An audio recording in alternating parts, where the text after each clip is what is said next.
আবু হুরায়রা রাদিয়াল্লাহু আনহু বলতেছে, সম্মানিত সুধী, একবার কোন এক যুদ্ধে রাসূল সাল্লাল্লাহু আলাইহি ওয়াসাল্লাম এবং তার অনেকগুলো সাহাবী ছিল। তো হঠাৎ রাসূল সাল্লাল্লাহু আলাইহি ওয়াসাল্লাম কোথাও চলে গেলেন। তো অনেক সাহাবা টেনশন করতেছে, যুদ্ধের সময় কোনো কাফের আবার রাসূল সাল্লাল্লাহু আলাইহি ওয়াসাল্লামকে মেরে ফেলো নাকি, এই ভয়ে তিনি করতেছেন। তে অনেকেই খুঁজতেছে, তার মধ্যে আবু বকর রাদিয়াল্লাহু আনহু ছিল, ওমর রাদিয়াল্লাহু আনহু ছিল, আবার আবু হুরায়রা রাদিয়াল্লাহু আনহু ছিল। তো তিনি আবু হুরায়রা রাদিয়াল্লাহু আনহু রাসূল সাল্লাল্লাহু আলাইহি ওয়াসাল্লামকে খুঁজতেছেন। খুঁজতে খুঁজতে দেখতেছে একটা প্রাচীর, চতুর্দিকে হচ্ছে দেওয়াল দিয়ে বেড়া দেওয়া, ওখানে সামান্য একটু ফাঁকা আছে। হযরত আবু হুরায়রা রাদিয়াল্লাহু আনহু ওই ছিদ্রের মধ্যে দিয়ে ভিতরে চলে গিয়েছেন। যাওয়ার পর দেখতেছে সেখানে রাসূল সাল্লাল্লাহু আলাইহি ওয়াসাল্লাম বসে রয়েছেন। রাসূল সাল্লাল্লাহু আলাইহি ওয়াসাল্লামকে বলতেছে আবু হুরায়রা রাদিয়াল্লাহু আনহু, আয় আল্লাহর হাবিব, আমরা তো অনেক সময় ধরে আপনাকে খুঁজতেছি কিন্তু পাইতেছি না, আপনি এখানে এসে বসে রয়েছেন।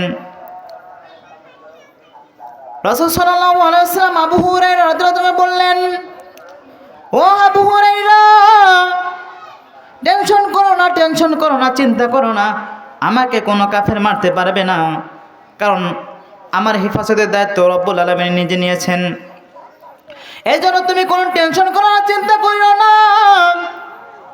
আল্লাহ তাআলা রব্বুল আলামিন তিনি নিজে আমাকে হেফাজত করবেন, তিনি আমাকে নিজে হেফাজত করবেন, তোমরা কোনো টেনশন করিও না। তখন রাসূল সাল্লাল্লাহু আলাইহি ওয়াসাল্লাম বলতেছেন, ও আবু হুরায়রা, তোমাকে একটা কথা শিখে দেই, এই কথা গিয়ে তুমি সকলকে বলে দাও। রাসূল সাল্লাল্লাহু আলাইহি ওয়াসাল্লাম আবু হুরায়রা রাদিয়াল্লাহু আনহু বলতেছেন, ও আবু হুরায়রা, তুমি যাইবা এখন, গিয়ে তোমার সামনে যেই ব্যক্তি যেই লোকই পড়বে তাকে বলবা যে কেউ যদি একবার লা ইলাহা ইল্লাল্লাহ মুহাম্মাদুর রাসূলুল্লাহ সাল্লাল্লাহু আলাইহি ওয়াসাল্লাম বলে, তাহলে সে কোনো না কোনো একদিন জান্নাতে যাবে। আবু হুরায়রা রাদিয়াল্লাহু আনহু অনেক খুশি হয়েছে। রাসূল সাল্লাল্লাহু আলাইহি ওয়াসাল্লাম বলেছেন, কেউ যদি একবার, তার জীবনে যদি একবার লা ইলাহা ইল্লাল্লাহু মুহাম্মাদুর রাসূলুল্লাহ সাল্লাল্লাহু আলাইহি ওয়াসাল্লাম বলেছে, সে জান্নাতে প্রবেশ করবে। এই কথা নিয়ে আবু হুরায়রা রাদিয়াল্লাহু আনহু তিনি আসতেছেন সেই প্রাচীর থেকে, এবং রাসূল সাল্লাল্লাহু আলাইহি ওয়াসাল্লাম বললেন যে এই আমার জুতাটা নিয়ে যাও, তাহলে মানুষ অবশ্যই বিশ্বাস করবে যেটা আমার কথা।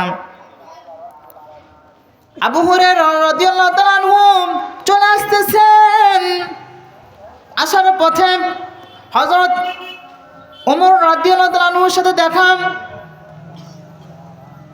ওমর রাদিয়াল্লাহু তাআলা আনহু বলতেছে আবু হুরায়রা রাদিয়াল্লাহু তাআলা আনহুকে যে, ও আবু হুরায়রা, এত খুশি কেন, আর রাসূলকে কি তুমি পেয়েছো নাকি?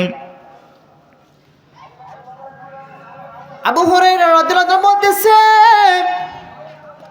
আমি তো রাসূলকে পেয়েছি, আর রাসূল আমাকে একটা সুন্দর কথা বলে দিয়েছেন, এটা কি আপনি শুনবেন নাকি?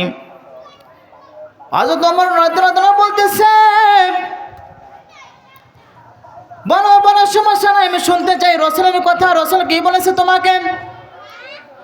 তখন রাসূল সাল্লাল্লাহু আলাইহি ওয়াসাল্লাম যে কথাটি আবু হুরায়রা রাদিয়াল্লাহু তাআলাকে বলেছিলেন, সেটা বলতেছে যে পৃথিবীর মধ্যে যদি কোনো ব্যক্তি একবার লা ইলাহা ইল্লাল্লাহ মুহাম্মাদুর রাসূলুল্লাহ সাল্লাল্লাহু আলাইহি ওয়াসাল্লাম বলে, সে অবশ্যই জান্নাতে প্রবেশ করবে। একথা যখন আবু হুরায়রা রাদিয়াল্লাহু তাআলা আনহু ওমর রাদিয়াল্লাহু তাআলা বলেছেন, তখন ওমর রাদিয়াল্লাহু তাআলা আনহু একটা কি দিয়েছে, ধাক্কা দিয়ে ফালাইয়া দিয়েছে। ফালা দেওয়ার পর আবু হুরায়রা তিনি রাসূল সাল্লাল্লাহু আলাইহি ওয়াসাল্লামের কাছে চলে আসছেন। এসে বলতেছে, ও রাসূল, আপনি বিচার করেন, আপনি বলেছেন জীবনে একবার যে লা ইলাহা ইল্লাল্লাহু মুহাম্মাদুর রাসূলুল্লাহ সাল্লাল্লাহু আলাইহি ওয়াসাল্লাম বলবে, যে ব্যক্তি এটা বলবে সে অবশ্যই জান্নাতে প্রবেশ করবে। আমি প্রথমে হযরত ওমর রাদিয়াল্লাহু তাআলা পেয়েছি, সে আমাকে জিজ্ঞাসা করেছে রাসূল কি বলেছে।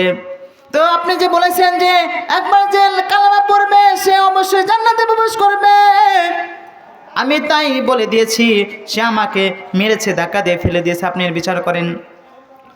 তখন রাসূল সাল্লাল্লাহু আলাইহি ওয়াসাল্লাম ওমর রাদিয়াল্লাহু তাআলা বলতেছেন, ওমর রাদিয়াল্লাহু তাআলা আনহু, আপনি আবু হুরায়রা রাদিয়াল্লাহু তাআলা আনহুকে কেন ধাক্কা দিয়েছেন?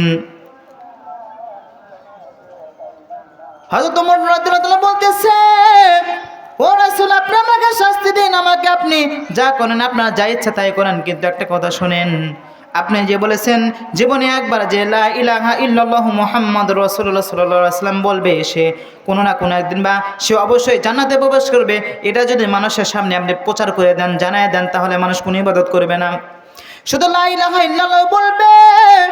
এই জন্য আপনি এটা স্থগিত রাখেন, কাউকে জানায় দিয়েন না। তাহলে এর দ্বারা বোঝা যায় যদি কোনো হিন্দুও একবার কালেমা পড়ে তাহলে সে কোথাও যাবে? জান্নাতে যাবে। তো আমাদের এই কালেমা দিনে একবার হলেও পড়া দরকার, যে আমরা যে ঈমান আনি, হ্যাঁ, এটা একবার হলেও পড়া দরকার।